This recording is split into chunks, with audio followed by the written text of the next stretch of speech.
So we've talked about this before, and I think this will be really up for debate until Starmer actually does something of how much whether he should or shouldn't talk about Brexit. Even his own MPs are saying maybe it's time you actually start to talk about Brexit. However, the danger comes, and we actually have seen this on talk shows, whenever you have the Labour and the Conservative next to each other, almost immediately, when Brexit comes up, and the fact that, hey, the Tories are in charge of Brexit, it's your watch this colossal catastrophe is going to happen on, they immediately try and start to blame Labour for this Brexit mess. So there is, as we've talked about before, a very, very good reason why Starmer hasn't talked about Brexit, because it's the Tories are trying to set a trap, but in his own way, Starmer has set his own trap, because the Tories can't sort of get out of it. And, the Tories have a massive majority, so there's no way, they can pretty much pass any bill they want through Parliament. This new bill, for example, that's come up this week, that's going to make changes to the withdrawal bill.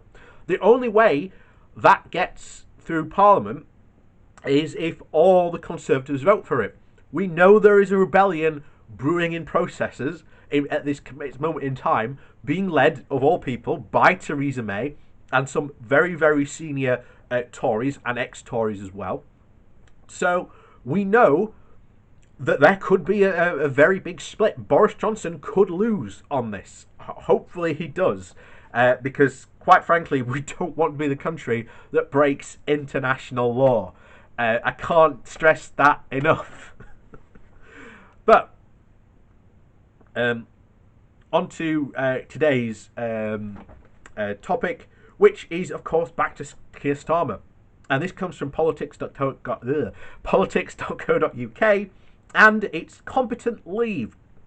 Starmer is sidestepping the Tory trap on Brexit.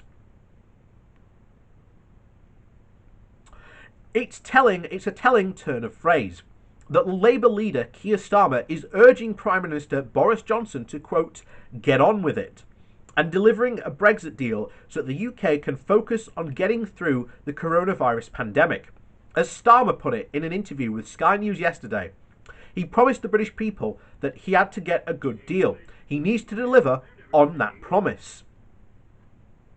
Starmer is seeking to cast his party as competent leavers in opposition to a prime minister he will portray as a reckless one. Reopening old arguments, as Starmer puts it, would simply take the heat off the government and its woeful response to the COVID pandemic. The Labour leader's stance on Brexit will thwart attempts to cast him as an out-of-touch Remoaner who hates democracy and wishes to block Brexit. Moreover, reigniting the arguments of 2016 and 2019 over Brexit would risk playing right into the hands and attempt to wage a culture war against the left. Conservative pundits are desperately seeking to import the politics of the United States to the UK, with not a little help from the ultra-woke successive Conservative governments have created an economy that doesn't work for the majority of working people and are increasingly adopting a look-over-there platform in their rhetoric. Migrants, progressive academics and High Court judges are all in the firing line.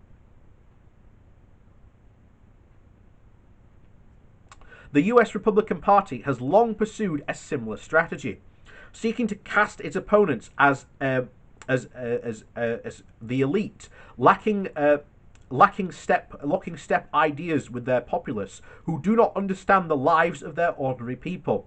Ever since the Reagan era, Republicans have relentlessly promoted a culture of fear around welfare queens, super predators, and other phantoms, while simultaneously cutting taxes for the super rich. It's a clever trick. You build an economic order that creates volumes of victims and then run on a ticket against those victims. As Britain braces for record levels of unemployment and its consequent hardships, we can expect the Tory party, encouraged by its bellicose right flank, to adopt a similar tact. Indeed, We have already had a taster of what to come, with the Home Secretary Priti Patel ludicrous, over-the-top rhetoric directed at a relative handful of refugees beaching on the Kent coast. To be sure, Starmer must draw a line between himself and the ultra-woke who seem to dominate Labour's online left. So far, he has performed this task relatively well, refusing to be drawn into unambiguously supporting the self-identification or embracing the open borders fundamentalism that sought to paint Ed Miliband as a demagogue merely for proposing controls on immigration.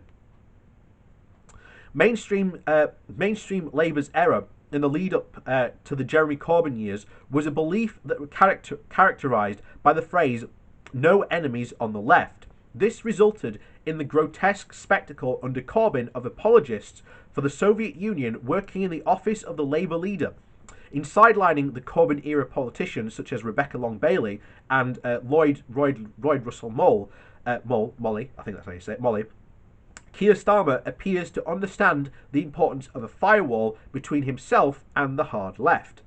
They're not exactly that hard left. Many of these, we've discussed this before, many of these policies would be pretty much bog standard normal in Europe.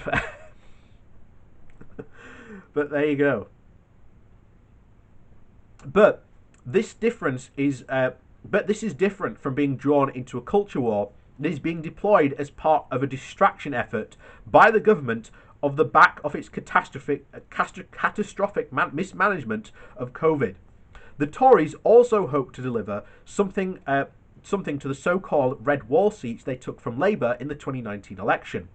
4 decades of economic policy have failed for these many people, and they have a list of grievances and are looking for someone to blame and perhaps someone to follow.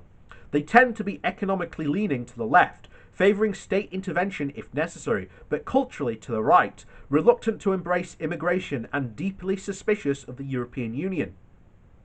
Britain is a relatively social mobile nation, and many younger members of these communities migrate to London or other big cities, either to attend university or find a job upon graduation. Some of those left behind, marooned in dilapidated towns with few remaining economic opportunities, have grown increasingly resentful at the world they have felt has little place for them. They feel looked down upon by what David Goodhart has called in his new book, Head, Hand and Heart, and calls the cognitive elite, the city-dwelling graduates who value individualism and mobility over family and community. But the culture war is largely a distraction from the problems that have befallen Britain beyond its cities. These problems centre around the proliferation of low-paid, precarious jobs and the lack of opportunity for non-graduates. A 2015 report by the Centre for Cities described a situation in Britain's towns where jobs in declining industries were being replaced by lower-skilled, more routinized jobs, swapping cotton mills for call centres and dockyards for distribution sheds. Railing against asylum seekers, the European Union, or the woke left, is not going to readdress Britain's regional imbalances. However, it is a useful distraction for a Conservative government who has no idea how to counter the economic orthodoxy of the past 40 years, and which is visibly falling apart in response to a deadly pandemic. As much of the Labour leader's Brexit stance will upset die-hard Remainers, it is a politically pragmatic one. Starmer has certainly sidestepped a set trap for him by an increasingly desperate Conservative Party. And I sort of agree with him on that, in terms of the trap that has been set. And telling Boris to just, okay, get on with it, we don't want anything to do with Brexit. It's your problem, child. We're not going to deal with it. So when it all does fall to pot, Starmer is going to be gifted with almost a mountain of ammunition to start firing at the Conservatives. And the idea, as was said there, for these new Conservatives who are in those red wall seats, who are going to try and, quote, overturn 40 years of economic orthodoxy.